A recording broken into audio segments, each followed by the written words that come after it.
Now that a lot of you are finally learning what America actually is, let's talk about the American dream a little bit.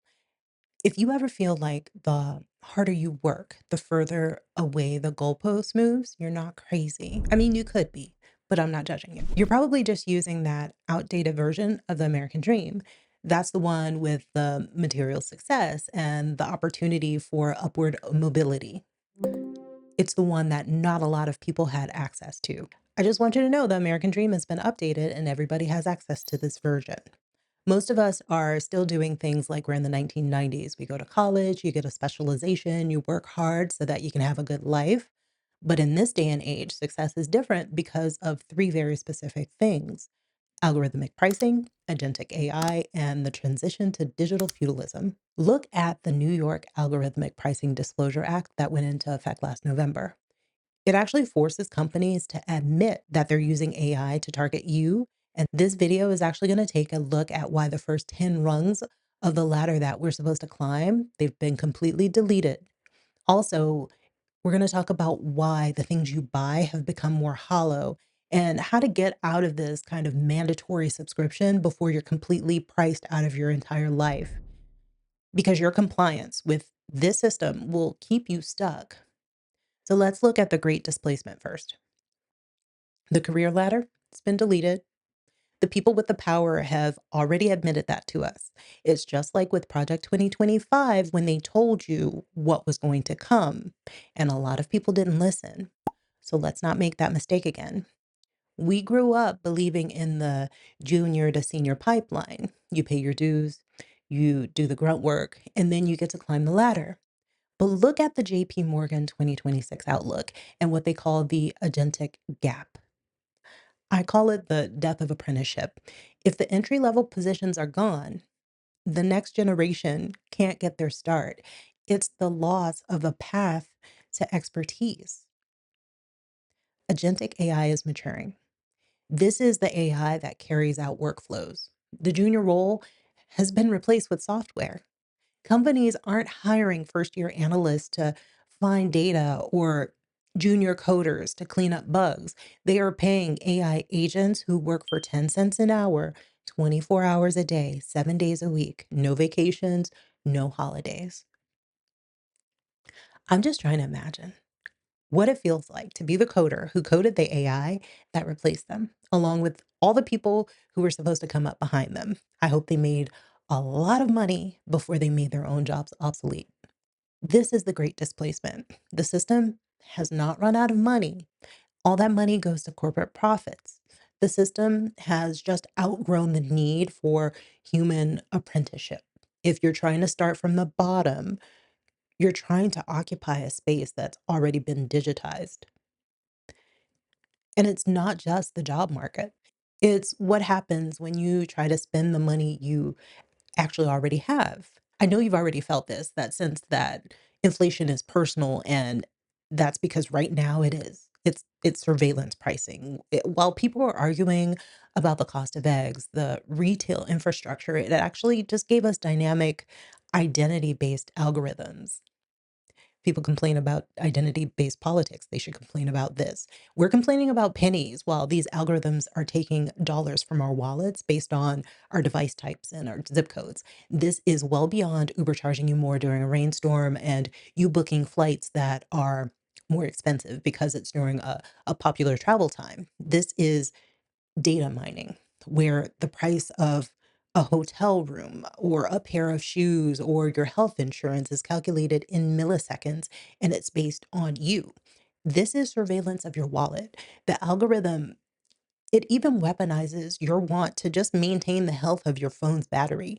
When it sees that your phone charge is at 2%, it knows that you're likely to accept a surge price. If it sees that you're browsing from a high-end zip code, it hides the budget options from you. Do you know what's more valuable than selling you a product or a service? It's your desperation. Your phone doesn't even have to listen in on what you're doing because your apps are telling on you. Your Bluetooth tells where you are. Your cell signal is telling all your secrets. The New York Algorithmic Pricing Disclosure Act is the first time that we're being explicitly told that this is happening. The law is clear.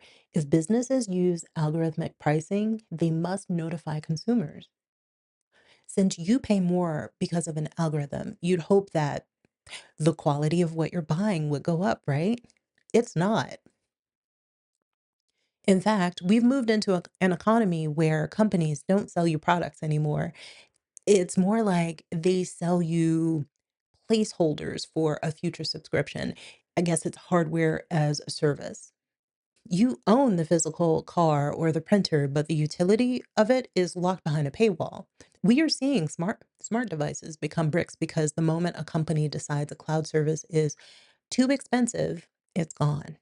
Before, the purchase was the finish line. If you bought things, you own them. Now, buying the thing is just the start.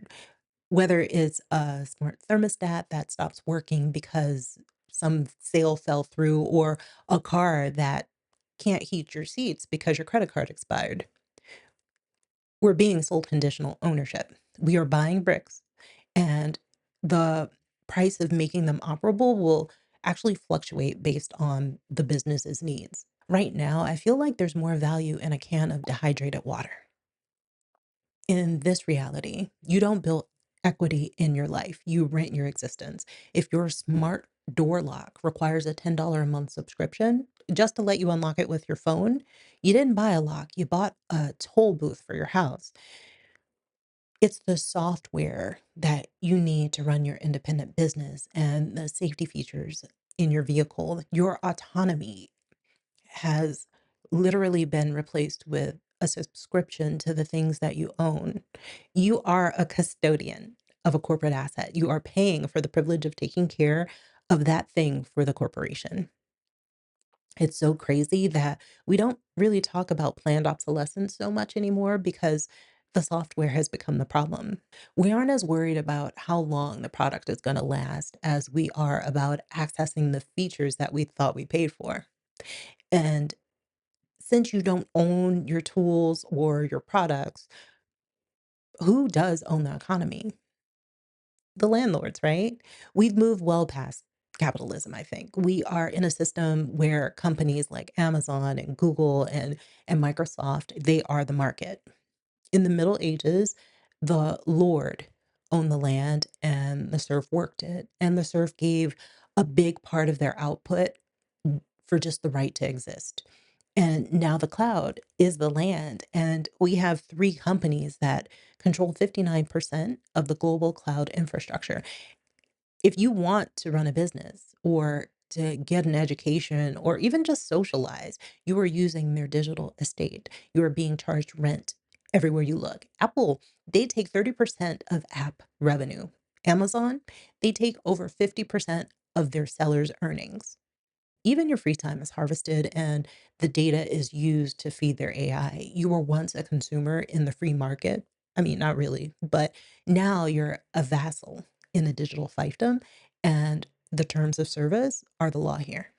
The crazy part about all of this is that it's happening through convenience. We've traded our sovereignty for a one-click checkout or just a free social account. So, if the system has been updated to delete the American dream, what is it that you can do? I didn't move my life to an alternative system because I was giving up. I moved because I saw what was happening. I was not interested in playing this rigged game anymore.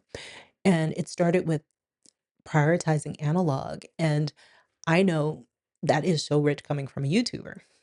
What you should know is that if a product requires a server to function, it's probably a liability. Start by buying dumb appliances and physical books and things that can be repaired with a wrench rather than with a software update.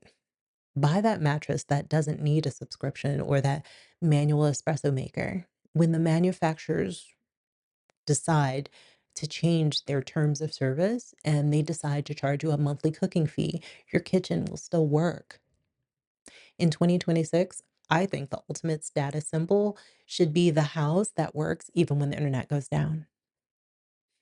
And if you're a creator or a business owner, Stop building your entire life on this rented land. Move your communities to email lists and private servers if possible, and physical local networks. This is not Substack. You need to own your home base that won't disappear with a change in terms of service or an algorithm change. When you buy a book on a digital reader, the publisher can and does remotely edit the text to fit whatever their new guidelines are. We are in this era of revision.